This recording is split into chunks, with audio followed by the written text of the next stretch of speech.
Hello everyone, आज चाहिँ हाम्रो अस्कोट पौवा ठाटीचोर टोलको चाहिँ यो नाली सफा गर्ने हाम्रो आज चाहिँ नाली सफा गर्ने काम भइरहेको छ।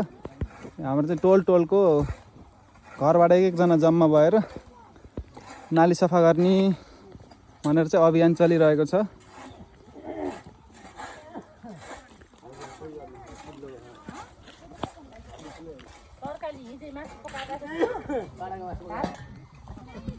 हेर्नुहोस् है, त्यही टक्क लाएर नाली क्लियर भइसकेको छ। हामी चाहिँ 26 घर छौँ ठाटीचोर टोलमा चाहिँ। हामी 26 घरले जम्मा भएर चाहिँ ल यसरी नाली सफा गरेर हाम्रो चाहिँ उहाँ हुनुहुन्छ आश्विन कुमार श्रेष्ठ, हाम्रो टोल संयोजक, हाम्रो अङ्कल हुनुहुन्छ। ल हेर्नुहोस् आजको काम हाम्रो ठाटीचोर टोलको।